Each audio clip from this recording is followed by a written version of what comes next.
the regular screen.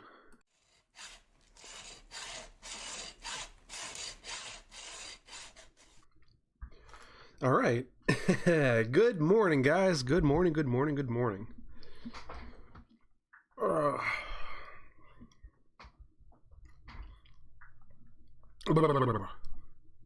So it has been one hell of a couple of days.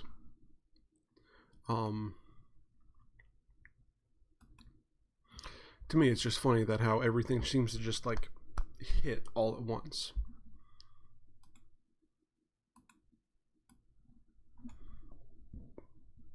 Let's copy that. Go over to the thing and let's get the chat set up so we can get in here as soon as we can. Properties. Bloop. Paste. Okay, chat is up and running. Beautiful. Still too hot? Still too hot. Wow. Like, as I'm setting this up, I'll extrapolate my thoughts, or I'll not extrapolate. Extrapolate means I get them out in the first place. My thoughts on coffee. I enjoy coffee. However, most coffee machines just make it just way too damn hot. And I know you need to make coffee at a certain temperature for it to be, to brew and percolate and all this other jazz. But it is unpleasant, to me, how hot the coffee is when it comes out. What happened? That's not what I wanted. Press a button, everything kind of just shrank, and I got a bunch of tiles from all the things I have open. Do not like.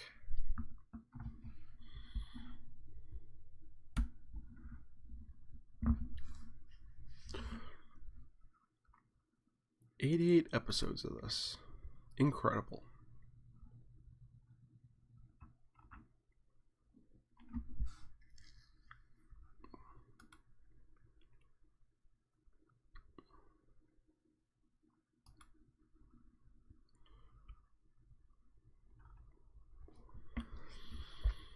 Oh, it's funny. Going through all my, all the stuff on here.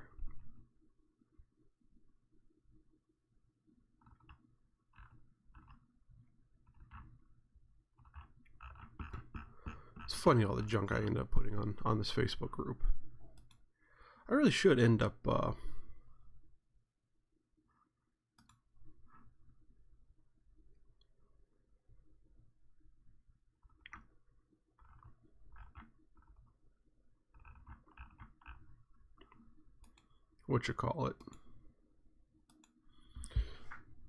I really do need to take my Facebook group and, like, go through and organize it. And the last time I got kicked off Facebook, like, a lot of the settings in the group got nuked. To be honest, I've just been too lazy to go through and get that all fixed. Yeah, one of those things, I guess.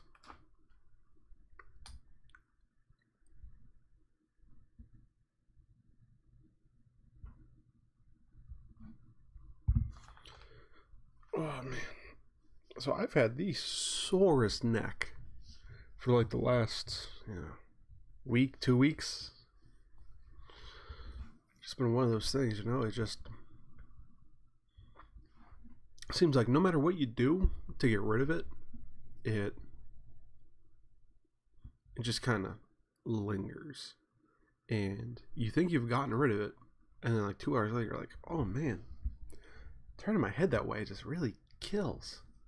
I don't know what it is, just back of my neck. Last like 2 weeks. I've had a killer migraine too for a while. Just got back on some CBD gummies, and that seems to have gotten rid of it for the most part. But man, oh man, does it hurt? Did it hurt? That was a long slog, and it was not fun. So if you can avoid having a migraine, definitely do it. Yep, still too hot. I know I have like a sensitive mouth for like hot, like really hot and really cold. Like just the skin in my mouth is really sensitive, so it like burns easy and freezes easy. But oh my god, some coffee is just way too hot. I know this is like coffee with night, but like come on. And currently showing zero viewers. Now's the time to get into the dark side. Let's see. Indigenous Peoples Day comes amid reckoning over colonialism and calls for return. Oh. The Nazi werewolves who terrorized Allied soldiers at the end of World War II. Oh boy. And that's the first two bits of the news. 6 common I cannot speak this morning. I actually got a full night's sleep too. Little man just woke up. Y'all, last couple days he's been up at 4 o'clock in the morning, and that was killing me. 6 common photography makes to avoid. There we go. Coronavirus editor's picks. Why the supply chain is tangled up in knots. Duh. All right, that's one that we're going to be dealing with shortages and all this other bullshit for a long time, guys. Because since everything is just in time manufacturing, just in time sales, which means they only have enough to make what they need that day. And they're relying, and I'm saying they is pretty much everyone who uses just in time. Grocery stores, most manufacturers, they rely on the supply shipment tomorrow to do everything they need to do. And some of those hiccups are not just like finished goods. A lot of them are component pieces for other things. So let's say, for this hammer, it's only 3 pieces. Whoops. But let's say this beechwood, the supplier for this beechwood is behind for 2 weeks. Okay. And then this supplier for the screw is behind for 3 weeks. So you get enough beechwood to make a bunch of handles, but now you have to sit on them. So you fill your orders and you sit on it. And then this takes 2 weeks to come in. But there's a backlog on it, and another manufacturer gets it. Well, that's just one finished good. But let's say it goes off to another factory, but your shipper is late for 2 weeks. So this has been sitting for 4 weeks just to get the finish on the handle. And then their shipper is backlogged by a week. That's 6 weeks to get this. And that's just 3 pieces.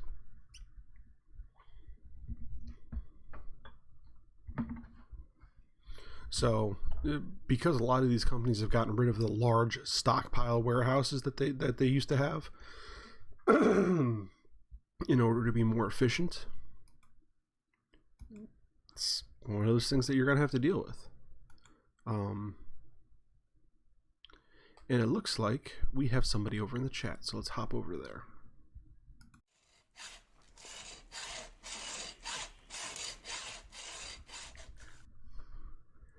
Good afternoon, Knightsmith from Ishan. Is that how? Ishan?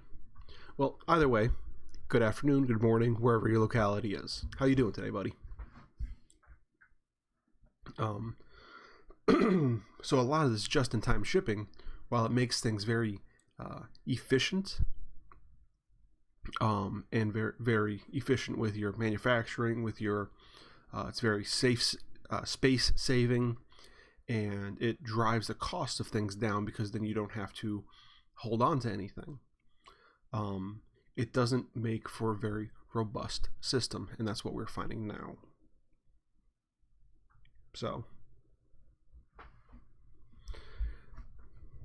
once there's a hiccup in the system, it just turns everything into a stumbling block. Sean, yes, that's cool. Awesome. I'm doing well. Good to hear that, man. And I'm from Cornwall, UK. Awesome. I think you are my first regular viewer from the United Kingdom. At least on the live stream. I don't know. I don't really track where all my viewers are on for the regular videos and stuff. But yeah, you're the first guy, first person from the UK that is regularly on the podcast, and I thank you. That's pretty cool. But yeah, just-in-time manufacturing, it's great when everything is running well and running great. And I mean, as a consumer, you don't notice anything when it works well. But as soon as one hiccup happens, you get things like your grocery stores are half empty. And then, because your grocery store is half empty, everyone thinks there's a run on things, or there's going to be massive shortages, and blah, blah, blah, blah, blah. So then everyone goes out to the grocery store like a jackass and hoards things, which then creates real shortages. So, works great when there's when everything's running smooth. As soon as there's a hiccup, the whole system shits the bed. And we're lying in that bed right now. So, why the supply chain is tangled up in knots. There you go. That's my TED Talk for today. I feel kind of soapboxy today. I'm a developer. I won't teach my kids to code. Neither should you. No. How some people can end up living at airports for months. Whew. There was a movie on that. It was a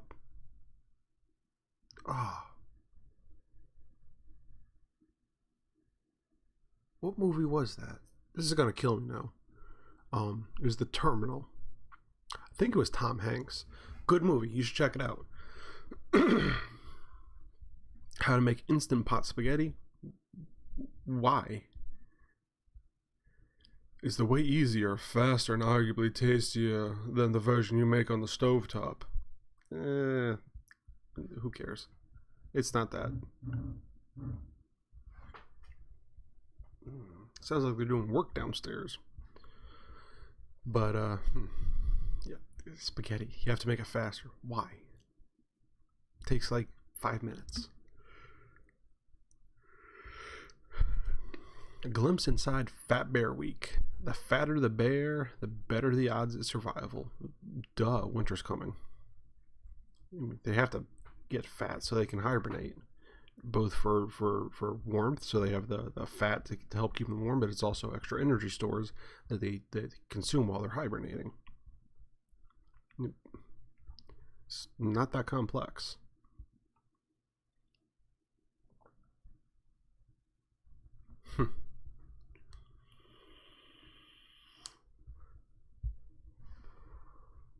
Why so many of us are casual spider murderers from the BBC.com. Because people think spiders are creepy and they don't realize what they actually do for us in life. How's your beard going? It's going pretty good. I do have to be honest though, I have not put any beard balm in it in a few weeks. And I've gotten lazy. But I really should start conditioning it again and putting beard balm in it. It's starting to get a little firm, a little scratchy. It's just not as healthy when you don't put beard balm in there. And I actually need to shave later today. Because my neck beard's coming in, and it's... The thing about my beard is at least the neck section, grows in very abnormal patterns. Like it doesn't just grow in like a swirl or in like one grain direction. They all kind of grow at all different directions, and my beard is very rough. So it gets very curly, and I also have like 5 different hair types within my beard, which is a problem because well, when it's short, it's like Velcro. So if I'm gonna, grow out the neck beard, I need to suffer and grow it out to at least an inch length when it starts to relax. But I hate having a neck beard to begin with. So you can see it's kind of getting all crappy in there, and yeah. I just haven't shaved in a couple days because, to be honest, again, I've been lazy. I haven't been lazy, I've been busy. But I needed to resharpen my blade. Not just strop it, but I actually need to take it to a set of stones and hone it to get it sharp enough again. Which is something I haven't really talked about on this channel yet. Maybe that's a future project. Future A Manliest Monday. Actually honing your straight razor. What the devil are they doing down there? Are they jackhammering?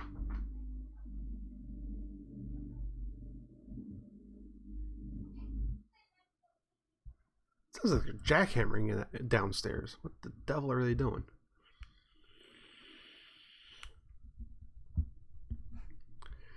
Anyways, yeah, the beard is going nicely. I might go camping next week or something. So yeah, maybe I'll put it into a braid or something. It's looking really good. You have a really nice beard. I don't oil it. If I don't oil it, my beard goes terribly stiff. Yeah. I really need to keep beard balm in this at all times just to keep it nice, but also doing all the woodworking. All that dust in the air actually saps the oils from my skin and my beard, so it actually like compounds the problem as if as opposed to having just a regular office job. And there are 3 components to having a good healthy beard. First one is genetics, and that's nothing any of us can really do anything about. You either have the genes for a beard or you don't. The second is diet. Actually, I guess it's 4 things. Second is diet. So you want to have red meat. You want to have nuts, fruits. Like orange juice is really good for it. And the third big thing is environment. So you want to be in a medium humidity environment between 40 and I think 70 degrees is where your beard grows the best. And ironically, it grows actually most men, their beards grow better in the summer months. And the fourth component is any external care you do to it, such as oils or beard balms, conditioners. So there you go. While we might have nice beards, genetics made them really stiff. And that's actually kind of by design. It's kind of meant to hold your heat to your skin and protect your skin. But it's also meant if you have a beard that grows down, it's also kind of helps protect your throat if you ever get attacked by an animal. So beards are actually very nice things, and beards and mustaches actually act as filters for your lungs. Just in the same sense that you have nose hairs and all that other stuff. Having a big bushy mustache actually helps protect your lungs. A lot of interesting things you learn about beards once you grow one and start going down this road and looking into things and doing research.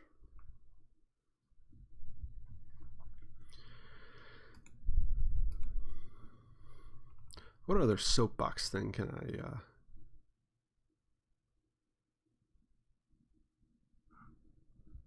can I talk about today?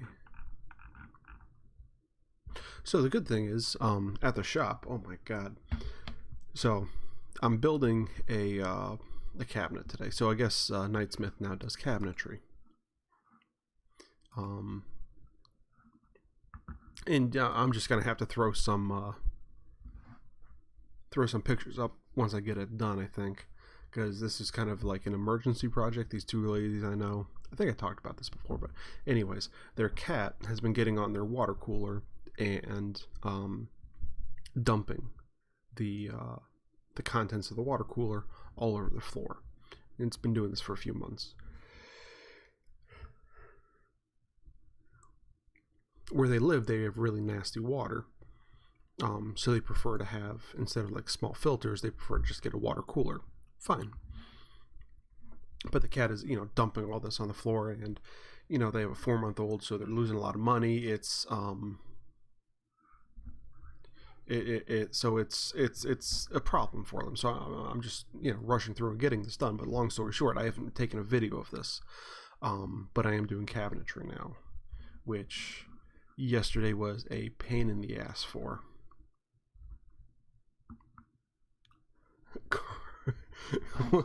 Corrosive commentary by Odin's Beard.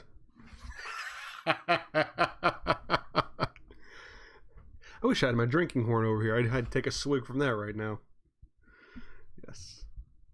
How are we doing today, corrosive commentary? So,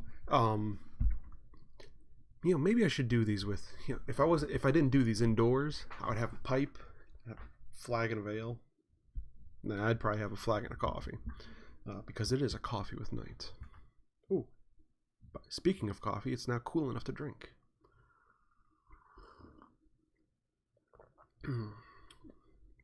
Just Folgers this morning, but excellent, awesome. But I did get some Death Wish coffee, and that is some stuff. But interestingly enough, light coffee actually has more caffeine because caffeine is semi-heat sensitive.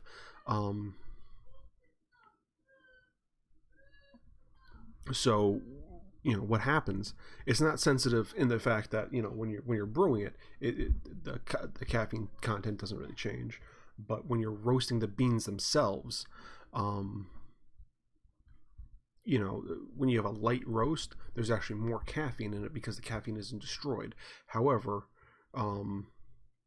when you roast in darker roasts, they actually have less caffeine in them.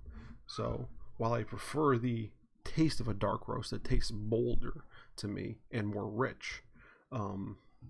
It doesn't quite have as much caffeine, which is strange. So that Death Wish, though, it claims it has the most caffeine in it, but it's a dark roast. So I'm not sure how that works. Let's see. Corrosive commentary. Gonna go reprofile some spindle gouges later. Ooh. I haven't turned on my lathe in a hot minute, to be honest.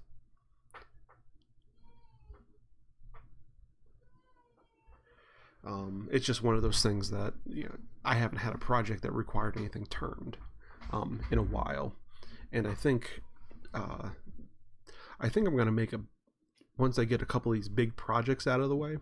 I think this winter, because I have a lot of big projects. I'll go into that in a minute.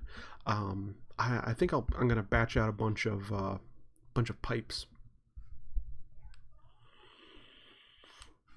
Eileen Braden, morning from Renovo, Pennsylvania. Well, good morning, Eileen. How are we doing today? And that is not Ohio. What are you doing in PA? Ishan. Sorry, my internet cut out. I love Colombian coffee. Colombian coffee is pretty good. Corrosive. Death Wish is good. Black Rifle is awesome. But all coffee tastes better with campfire smoke, and wild dust. Yes, it does. It's funny because I actually looked at this twice this morning because I have a little nib of it just caught my eye because for my leather punch, I actually have this little nib that was resting on this thing, and I just happened to have it out. But speaking of campfire smoke and wild dust, I actually got my camping pot out. It was just sitting on thing. It's Sea to Summit. I got this at Gander Outdoor before they closed. It's actually a really cool little thing. So you have the rubber band that keeps everything shut, itty bitty lid, and this is something else. This was a little scraper. So you have a hard side, and then you have like a flexible side. But then you have two of these guys, which what these are. Little mugs, and on the interesting thing, they have English and metric demarcations on the inside. If you have to measure anything. And then you got this nice big pot here, which has on the outside English and imperial, or English and metric demarcations on the outside. So you got that. You have that little pot lid, so you can hang that and do your coffee or soup at night or whatever. So it's just funny that you mentioned camping and coffee and stuff. But when I go kayaking and such, ultralight, very compact, very useful, and it was just funny that you mentioned that. And I was I've been looking at this all morning. I think this rig here only cost me like $15 because I got it like as a going out of business sale or whatever. And this is going to last me a lifetime as long as I don't terribly abuse it.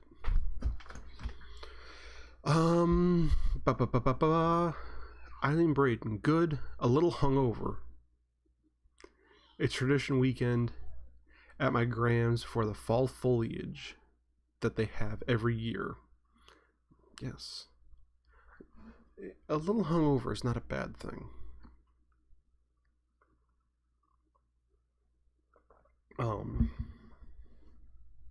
And yes, I love that the leaves are starting to change colors. Fallen from Grace 06. Excited to take the little one camping next year. Awesome. He was camping, glamping a couple times this year already, which was fun, and he's starting to really get good at understanding what he can do, what he can't do, his boundaries. He's getting much better at listening. So I can't wait to take him like really camping. We'll probably do like a state park or something sometime next year, I think. But maybe I can get away with taking him on a canoe trip. It'll see how well he listens, how well he can sit still, because if he can maintain his composure long enough, for maybe 4 hours at a time to sit in the canoe, I might have to take him out.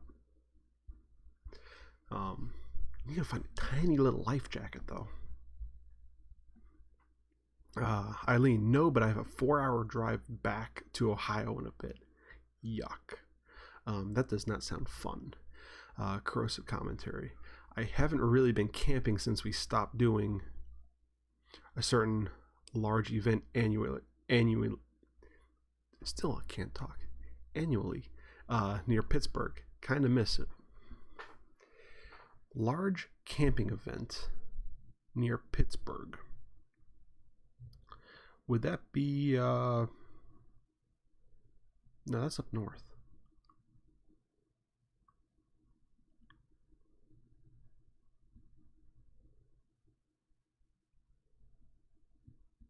For some reason, I think I know what you're talking about, but it's starting to escape me. Anyways, haven't really been camping since we stopped doing a certain large event annually near Pittsburgh. Well, nothing is stopping you from camping whenever you want. So you definitely need to get your ass back out there and have a little bit of fun near the fire. Eileen, red collar chimes. I cannot talk today. Oh my god. Pensick. Yes, Pensick. For some reason, I thought that was up more north than Pittsburgh. In my head, I always thought it was like the northwest of PA that Pensick had. And yes, it does mean quite a lot to me. That's exactly what I was thinking about. I haven't gone to one yet, but I definitely want to. Eileen, red collar... cannot talk today, guys. Red Collar Crimes podcast, and the wind in my hair will keep me awake, and oh, coffees. Yes. Slippery Rock is about 45 minutes north. Huh. Yeah, that's like hours and hours away from where I am. I'm near Scranton, PA, so you are way closer to Pensick than I ever will be. Fallen from Grace. Moon Lake is free if you let them know you'll be there. They took out the bathrooms and electricity, though. Well, so you don't need electricity. You're camping. And bathrooms, overrated. Honestly, though, I go camping down the Susquehanna River. Usually 2-3 times a year. I haven't gone this year, which is to my chagrin. However, I just sleep on the islands. And I meant to do it this year, and I just didn't. I didn't have the time with moving and work and the shop. But my plans were actually to join the 444 Club, which is oh,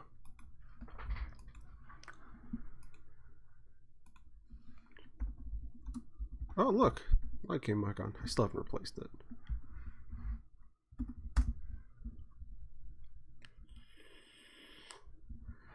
The 444 Club, Susquehanna River 444 Club, would like to recognize anyone who has paddled the entire 444 miles of the Susquehanna River Water Trail from Cooperstown, New York to Havre de Grace, Maryland, by inviting you to become a member of the 444 Club.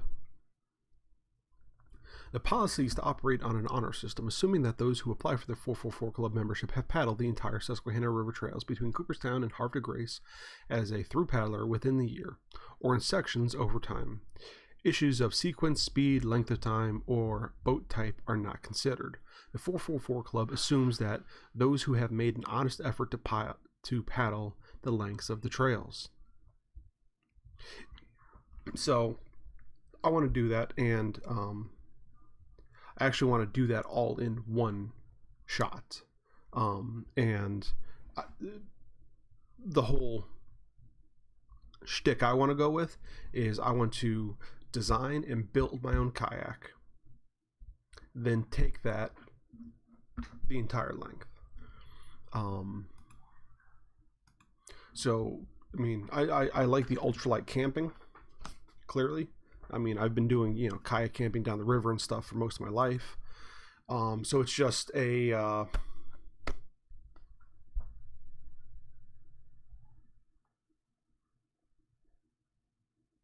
it's just a one of those things that I need to sit down and do. So it'd take me somewhere between 7 and 10 days to do that whole thing. Corrosive commentary. I meant north of Pittsburgh. I'm near you on the grand scale. The yurts at Tuscarora State Park are awesome. I've heard about that, and I would love to sleep in a yurt. Yurts are actually really interesting structures, and surprisingly, well put together. And I think those ones, since they're permanent yurts, are a little bit more insulated and a little bit more sturdy. But even traditional yurts are actually really interesting structures.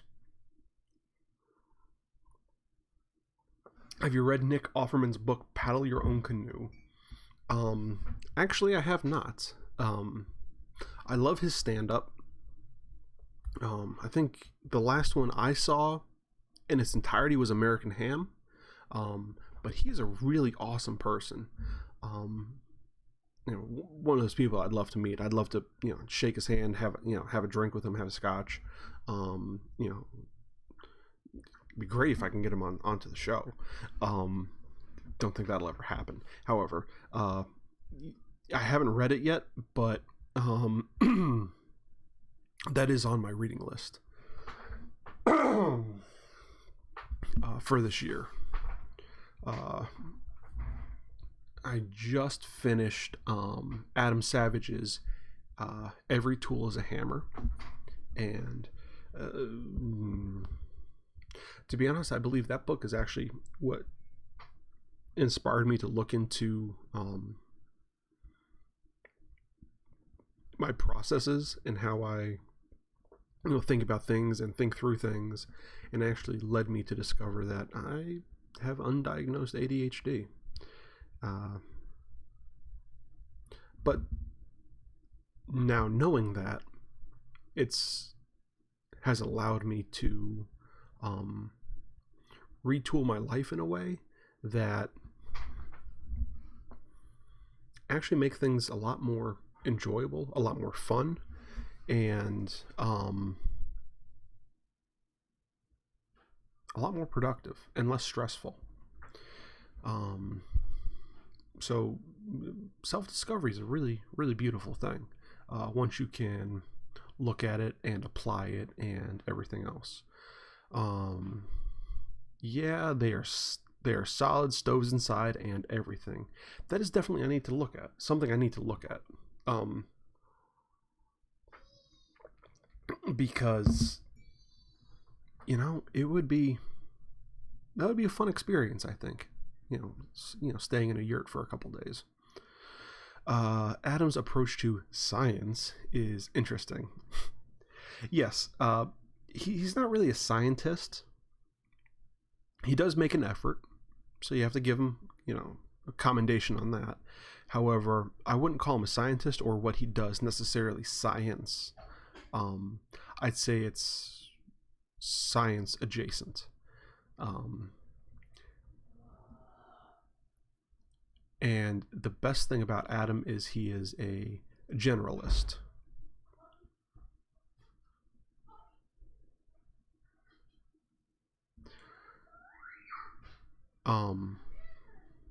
Which is a good thing, I do suppose. And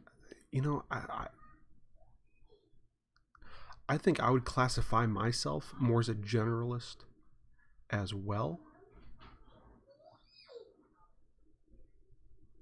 I specialize more than he does because I'm focusing on design, on woodworking, leatherworking, and metalworking, which are very broad in and of themselves, but I'm starting to kind of parse down different things that I'm doing. So I'm doing like furniture and home goods, knives and stuff, and wallets and things like that. So at a certain point, parsing down is good, I believe, but I don't want to ever become a specialist. Even though being a generalist in the sense that Adam is kind of its own specialty. So I don't know.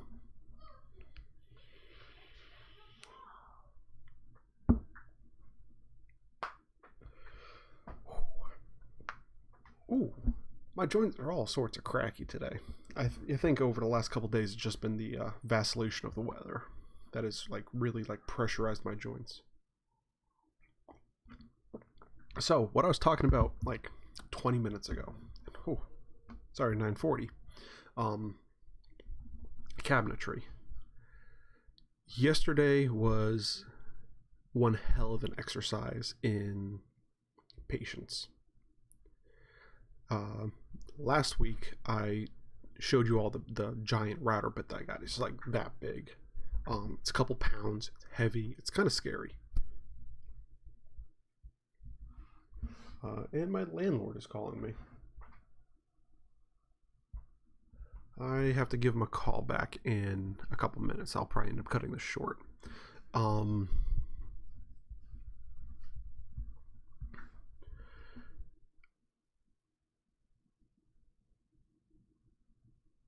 anyways,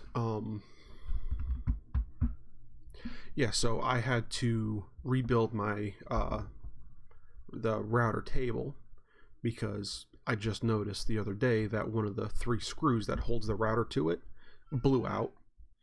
So it was just a huge pain, recreating what I had.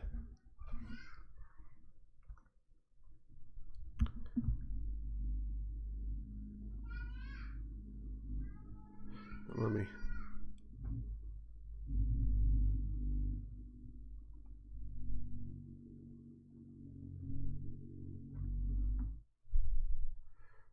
call him back. Let me text him back.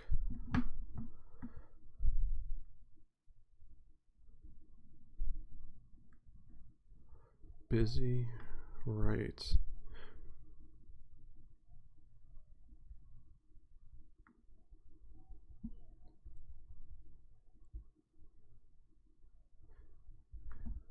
Okay, so I'm gonna end this a little on the earlier side. It's just so I can get back to my landlord. Anyways,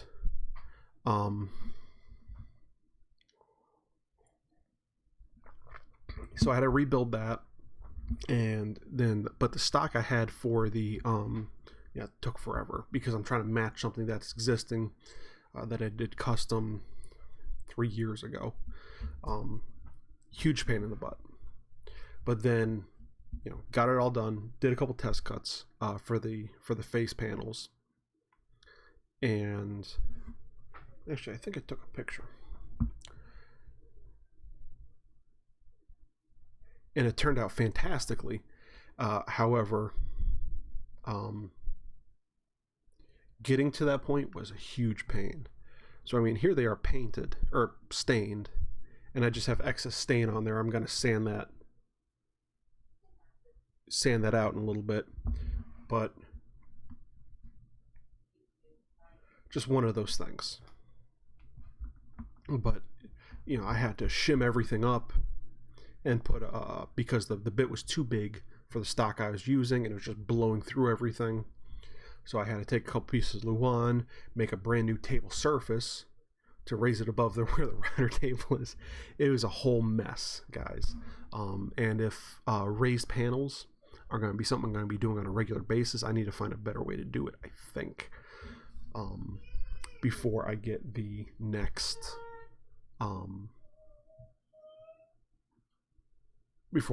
job doing this, or when I build my router table for the next time. And that might, just be something I could slide in on the on the T-track that'll have the right depth setting or whatever. I don't know. That's just the thought I came to, right off the top of my head. We shall see when once I get the new table saw and the new assembly table. Table saw? Yeah, I need to get a new table saw, but there's going to be a table saw and an assembly table with it. In first name, last name, afternoon. Good afternoon, first name, last name. I'm going to have an assembly table, and that kind of matches the height and width of my. Sorry, you're looking away.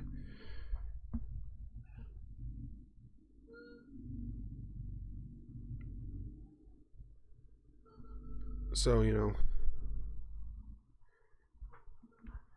it turned out pretty well, but that scared the hell out of me.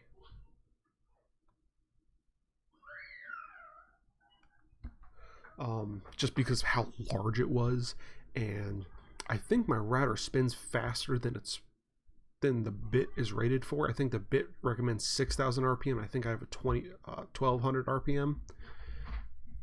So it's just like, kind of scary. However, it is what it is, and I got it done. But I think on the router table, what I need to do is just create like almost like a platen that'll have the right profile to fit the whole thing, but then raise it up also the correct size if I'm going to be doing that thinner stock. because I think it's rated for 3/4. I think what I had was like 0.625. So, somewhere, it's what, 5/8 of an inch instead of 3/4, which is 0.75. So it's just a little nerve-wracking. There's a lot of math and on the fly engineering that had to be done to get those panels to be accurate. But then when I raise it up the shim amount,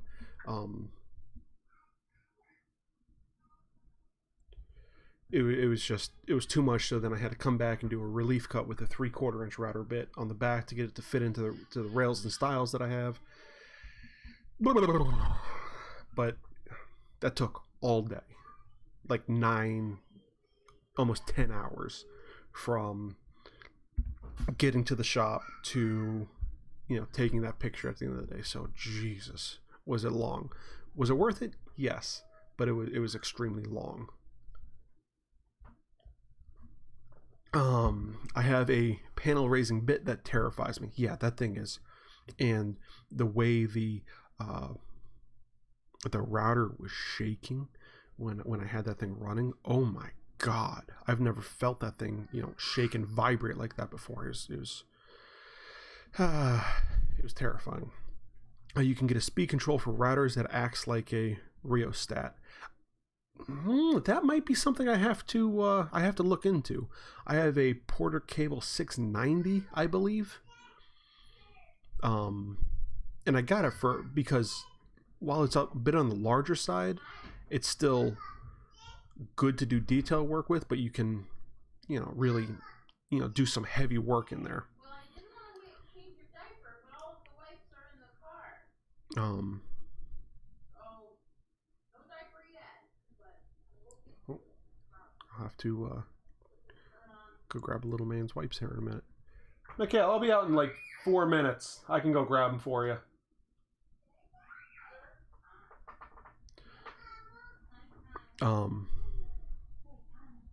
So yeah, I might have to look into doing something like that and getting like a variable control. I also want to, when I redo the whole table saw and the assembly table with the router cabinet, I kind of want to get an actual router table thing that I can adjust from up top instead of having to, reach underneath and adjust it up and down. Hey, buddy. You want to come sit? Yeah. You want to come sit on my lap and join the live stream? Yeah. Here's the munchkin. Phone. Yes, microphone. Phone. That is the microphone. Microphone. First name, last name. Sorry, I'm about a minute late. But are you still going to be selling on Etsy? I will be. Press back. You want the hammer? I will be selling on Etsy. No, you don't hit the microphone. Until I get my website up and running, which I am currently working on. Table. There's a table. I built this table.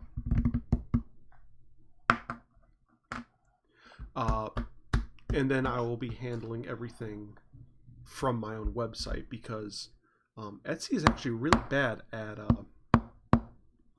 really not good for individual creators, and they've moved away from they're actually moving away from the handmade goods, which was where they started, and they're moving towards kind of like mass produced stuff that looks like it was handmade,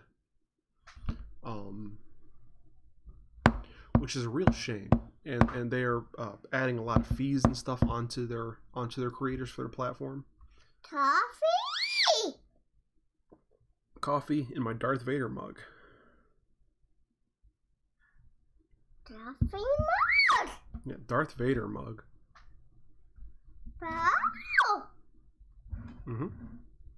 So, I will be selling on Etsy for the time being. I need to get that up and running again here shortly. That is my project for the next week. Just so I can get in there, clear everything out and do all the stuff that's necessary. But I do want to move away from that. Mama. Hi, diaper boy. Mama. Hi. You ready to go get your diaper changed? Give me this baby. Go to Mama. Give me this baby. No. The cool thing is that little man loves going to the shop and stuff and helping me, and like if you go to the Facebook group you can actually see him like hammering things on the anvil and stuff, and he's helped me like do leather work in the past with this. Like I'll sit him on the lap and I'll hold the chisel and he'll hit the end of the chisel, I'll move it and he'll hit it, so it's cute. Give him like 10 years and he'll be a good shop hand.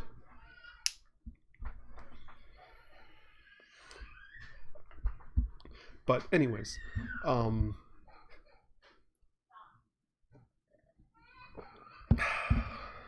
ooh, she's not having a good time with him. I don't know if you can hear the scream, but he fights us tooth and nail when it's time for a diaper change. But that little guy is part of the things that my patrons over at patreon.com/Knightsmith help support. And I know we're like winding down and I try and do this like midway through, but I really do have to thank my patrons, and I really need to do something to show my appreciation for them better than just mentioning them on.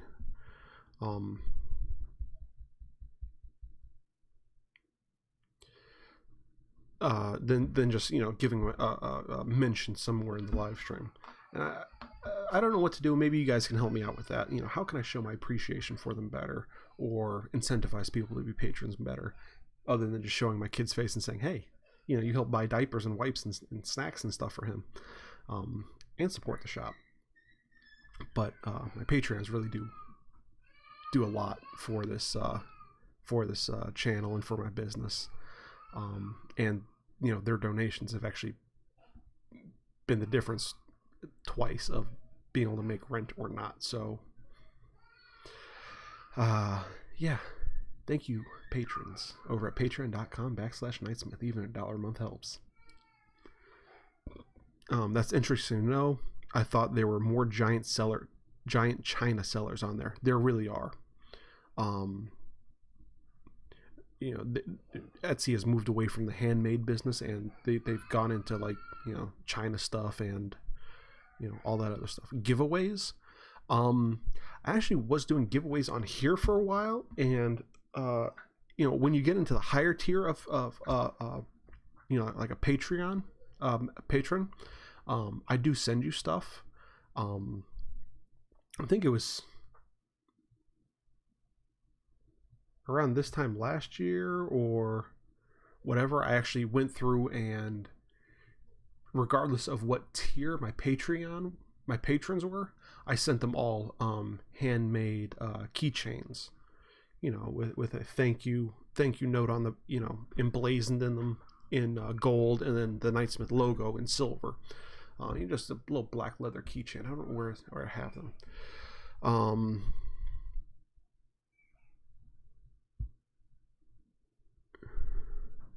Regretsy is mostly mass-produced import, but some of our are still sell handmade. Yeah, and I was doing the Etsy thing for a while, and I did make some money at it. And it is good. Might be good to still keep a presence on there, but I'm not sure where that's gonna go long term.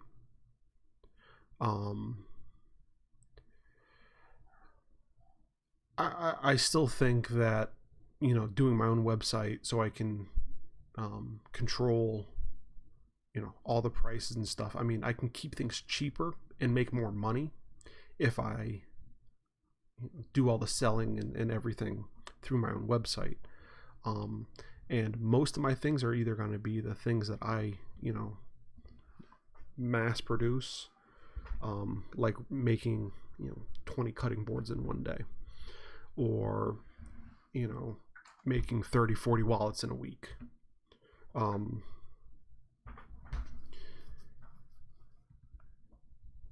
So I think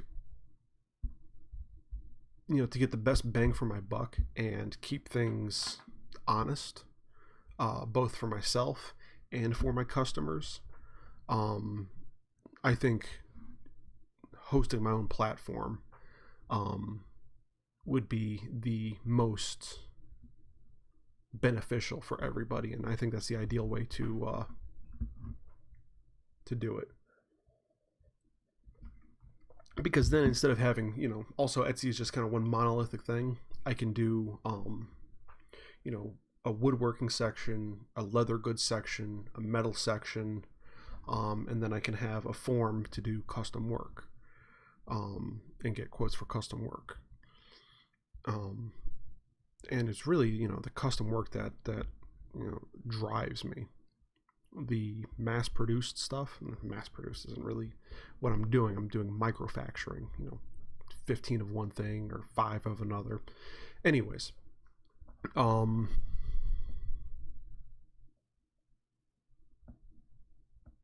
yeah, so I think doing that, just by myself is the better way, and it's better for my customers and my clients.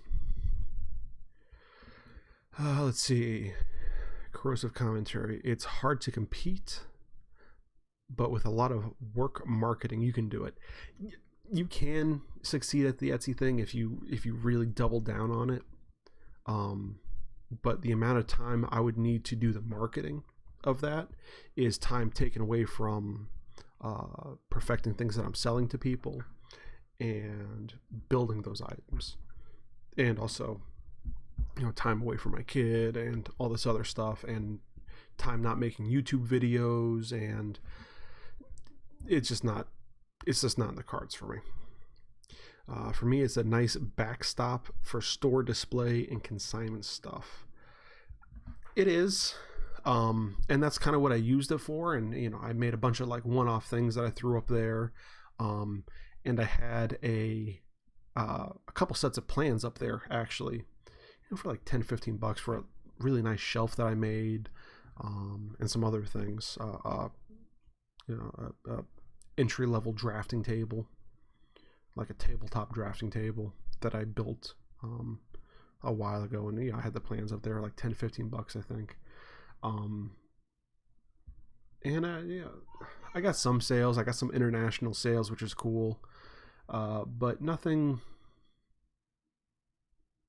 fantastic or over the top enough to warrant really keeping going on that. For me, it's a nice backstop for greed. If you were doing a lot, a website is the way to go. Yeah, and really that's kind of where I'm at. I mean, I have a website now, but it's kind of crappy, and it needs to be completely redone from the ground up. And which is why I'm still thinking about staying on Etsy for a couple months.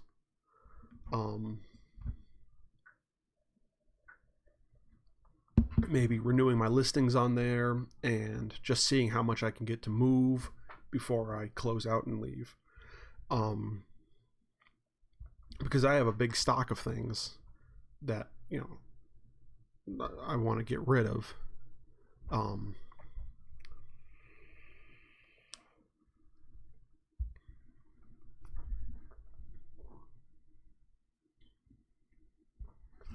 But it's just one of those things where I don't know. I vacillate between what I want to do and a couple times. But I think the website is what I'm gonna do. It's just a lot of retooling that needs to get done.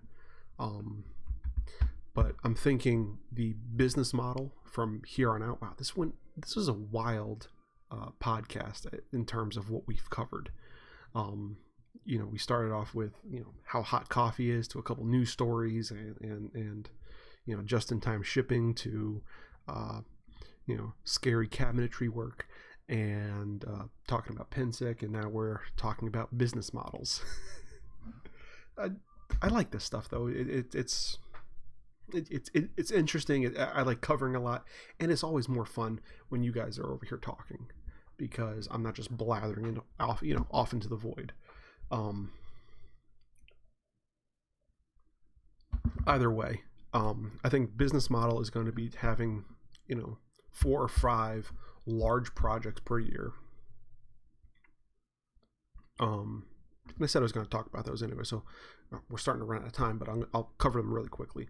4 or 5 large projects per year to pay for the space.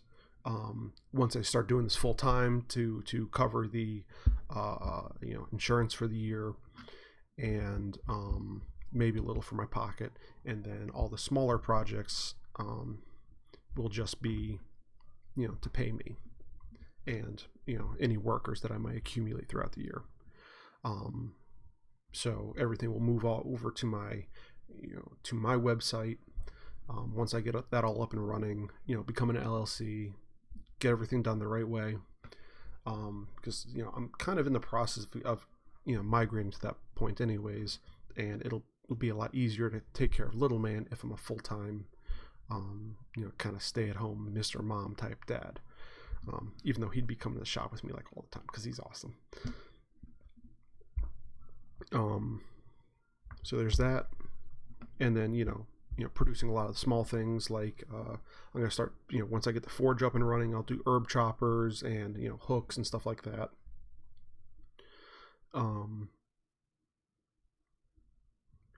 Probably nothing over $100, $200, unless it's really big, because the setup I have there isn't ideal to turn it into a real forge, but a small forge to pump out a bunch of small items. That space I have is perfect for that. It's more ideal for a wood shop. So if I can carve out a small corner to do the metalworking and keep everything else woodworking, and this office here is going to be the office and leather shop, and that way Knightsmith is complete and whole for the first time in like 15-16 years, and actually making money, and my dream will have become realized, which is pretty friggin' awesome. When you get down to it, it's pretty awesome.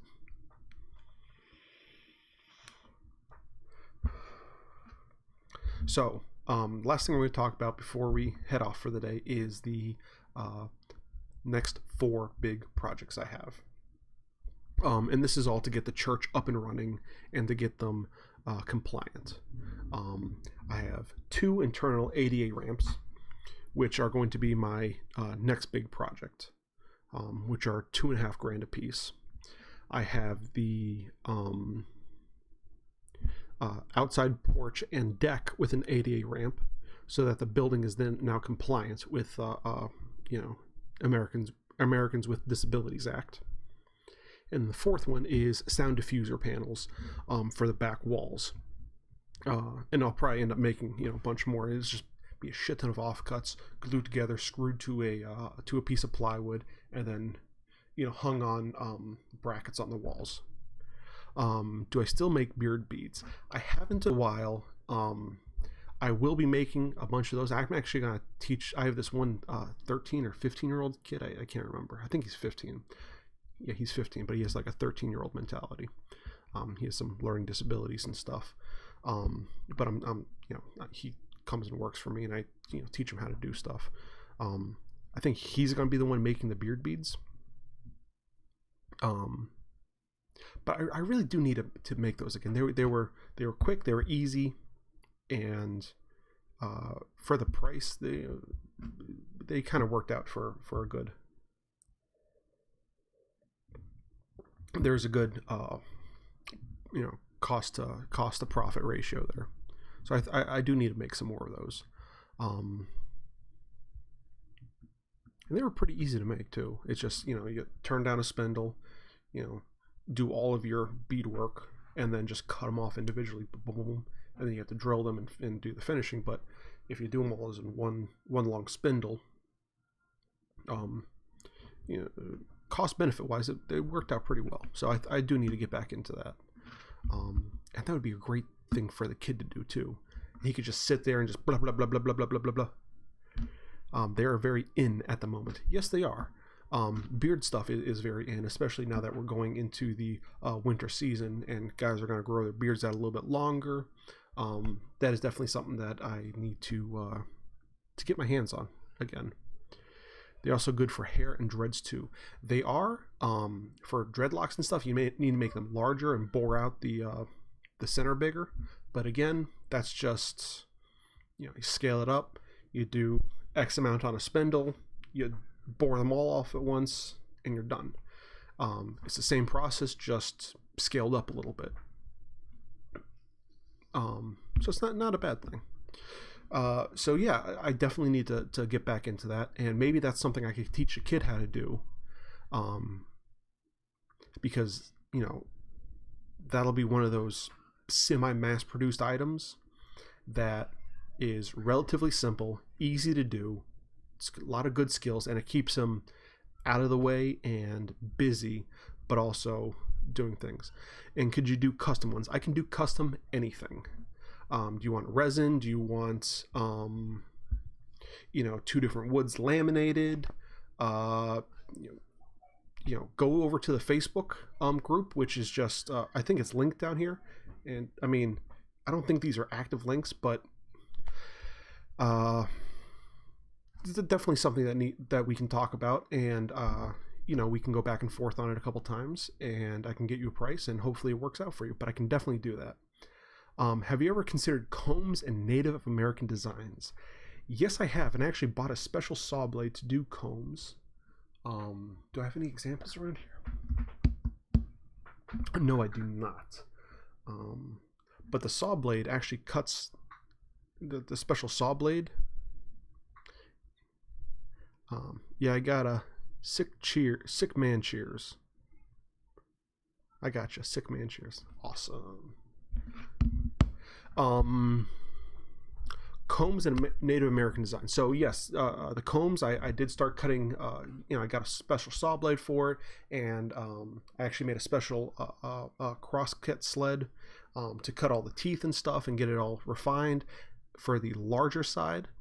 For the smaller side, I started doing research into that, and I found that I need to take basically a Japanese pull saw and make a special rig for it, because the kerf on the Japanese pull saw is the exact same kerf as all the existing comb teeth, which is super fine.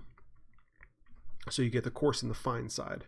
So the coarse side is done on the table saw, fine side is done with that, and what you basically have is you have the saw blade mounted stationary, and you push across it, which is on the, it's kind of hard to think about it, but if it pull saws like this, so the pull saw is motion, so if you push it this way, it's still keeping the tension, which keeps the blade straight.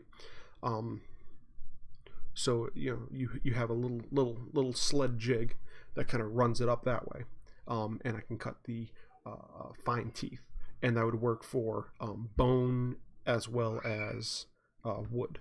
So I can do that. Here in the UK, Aztec Native American patterns are very popular. Ooh, that's something that I need to look into. Unfortunately, I am way past my time. I will be here next week. Or if you want to continue this discussion over on Facebook, go over to the Knightsmith Facebook group. I believe there's a link in the video description down below. And we can definitely talk about all the stuff over there. First name last. I definitely want to hear from you, because I think this will be cool, doing custom dread beads. That sounds like a fun project. And Sean, I definitely want to hear more about what the Aztec Native American stuff is over there. Corrosive Commentary, have an awesome week, man. Thanks, you too. Guys, this was one of the best live streams I've had in a while, and it's all thanks to you. So I really, really appreciate it. This is awesome, man. Thank you very much. Thank you, guys. Have a great week to you as well, Sean. So I got, thanks for watching, guys. I really, really appreciate it. I appreciate you. And thank you for helping make this world better, one kerf at a time. And I'll see you next week. And stop streaming.